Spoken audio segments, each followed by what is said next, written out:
Thomas Edison और Nikola Tesla को आज के दिन कौन नहीं जानता। इन दोनों को हिस्ट्री के ग्रेटेस्ट इन्वेंटर्स में काउंट किया जाता है।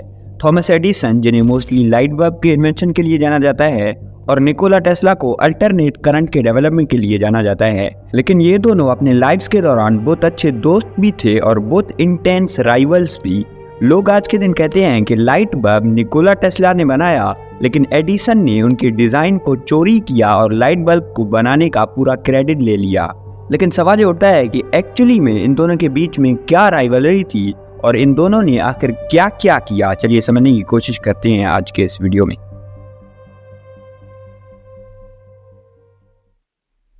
अगर शुरू से शुरू करें तो 11 फरवरी साल 1847 को थॉमस एडिसन का जन्म होता है और इसके 9 साल बाद यानी 10 जुलाई साल 1856 को निकोला टेस्ला पैदा होते हैं। निकोला टेस्ला ने ऑस्ट्रिया में अपनी स्टडीज की और थॉमस एडिसन ने इतनी फॉर्मल एजुकेशन नहीं ली, मतलब वो खुद से पढ़ते थे। साल 1884 में निकोला टेस्ला यूएस आए और तब तक एडिसन का अपना बिजनेस था और वो एक फेमस इन्वेंटर थे। साल 1877 में उन्होंने फोनोग्राफ बनाया था, जो बेसिकली एक वॉइस रिकॉर्डर था जो वॉइस को रिकॉर्ड करता था और उसे प्ले करता था, जो कि उस टाइम के हिसाब से रेवोल्यूशनरी था। और इसके बाद साल 1879 में एडिसन लाइट बल्ब बनाते हैं और लाइट बल्ब के इन्वेंशन के लिए वो बहुत ज़्यादा फेमस थे। उनका अपना बहुत बड़ा बिजनेस था। 1884 में टेस्ला ने एडिसन की कंपनी में काम करना शुरू किया और कहा जाता है कि एक दिन एडिसन ने टेस्ला को बोला कि अगर वो ये डीसी जनरेटर्स को ठीक कर देंगे तो उन्हें $50,000 दिए जाएंगे। और टेस्ला ने जनरेटर्स को ठीक कर दिया। लेकिन जब एडिसन से पैसे मांगे गए तो उन्होंने कहा कि वो तो मजाक कर रहे थे। ये इंसल्ट टेस्ला को इतना चुभा कि उन्होंने एडिसन की कंपनी में जॉब छोड़ दी और यहाँ से असली राइवलरी शुरू होती है।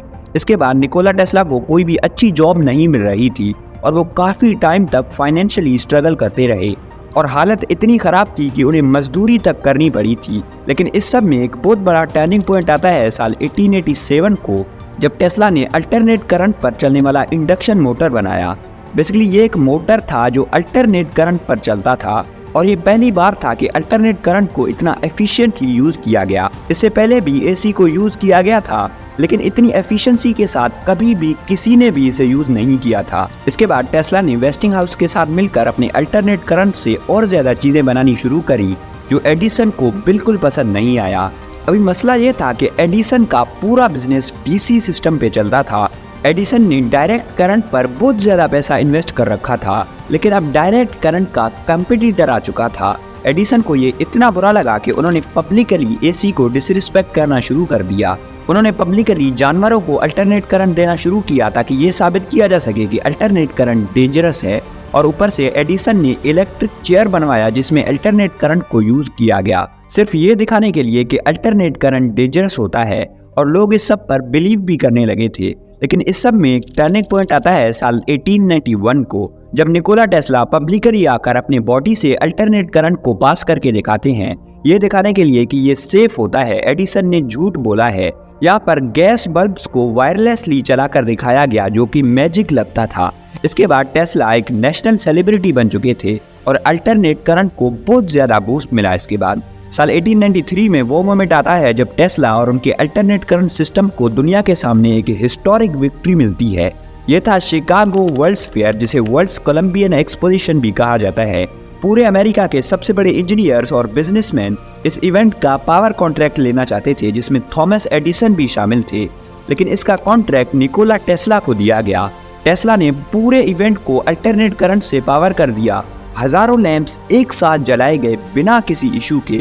दुनिया भर को यह दिखाया गया कि एसी ना सिर्फ काम करता है बल्कि ये फ्यूचर है। ये वो मोमेंट था जहां पर एडिसन को पब्लिकली हराया गया और टेस्ला की टेक्नोलॉजी ऑफिशियली अडॉप्ट करनी गई। उसके बाद निकोला टेस्ला को एक और बहुत बड़ा प्रोजेक्ट मिलता है, Niagara false hydro power plant. यहाँ से टेस्ला ने एसी सिस्टम के पावर को यूज करते हुए पानी से बिजली बनाकर दिखाया। ये दुनिया का पहला हाइड्रो पावर प्लांट था और पूरे के पूरे न्यूयॉर्क को इस एक पावर प्लांट से बिजली दी गई। लेकिन जितनी बड़ी जीत टेस्ला को टेक्नोलॉजी में मिली, उतना ही बुरा हाल उनका फाइनेंशियल और पर्सनल लाइफ में होता गया। जॉर्ज वेस्टिंगहाउस ने उनसे रॉयल्टी कॉन्ट्रैक्ट वेव करवा लिया, जो टेस्ला को मल्टी मिलियनर बना सकता था। टेस्ला ने पैसों की जगह साइंटिफिक प्रोग्रेस को इम्पोर्टेंस दी और धीरे धीरे इन्वेस्टर्स ने टेस्ला का साथ छोड़ना शुरू कर दिया। उनके काम को समझने वाला कोई नहीं बचा था। उनके फ्यूचरिस्टिक आइडियाज जो वायरलेस इलेक्ट्रिसिटी, फ्री एनर्जी और ग्लोबल ट्रांसमिशन टावर्स को लोग समझ नहीं पाए थे। इसके बाद टेस्ला बैंकक्रप्ट होने लगे और उनके पास कोई इन्वेस्टर्स नहीं बचे। Tesla was one of the greatest inventors of all time, लेकिन किस्मत उनके साथ नहीं थी। वो इतने बड़े बड़े प्रोजेक्ट्स पर काम कर रहे थे कि अगर वो आज के दिन होते तो दुनिया ऐसी बिल्कुल भी नहीं होती। जिनमें से एक फेमस एग्जांपल है वायरलेस इलेक्ट्रिसिटी। वो पूरी दुनिया को वायरलेस इलेक्ट्रिसिटी देना चाहते थे, लेकिन जो आदमी इनके इस प्रोजेक्ट पर इन्वेस्ट कर रहा था उसने वायर्स की कंपनीज पर भी इन्वेस्ट किया हुआ था और उसने सोचा कि अगर दुनिया को वायरलेसली इलेक्ट्रिसिटी मिलेगी तो ये वायर बनाने वाली कंपनियों को बहुत ज़्यादा नुकसान होगा, देयरफॉर उसे नुकसान होगा। इसकी वजह से उसने टेस्ला के इस प्रोजेक्ट पर पैसा इन्वेस्ट नहीं किया और टेस्ला को उस प्रोजेक्ट को वहीं पर रोकना पड़ा।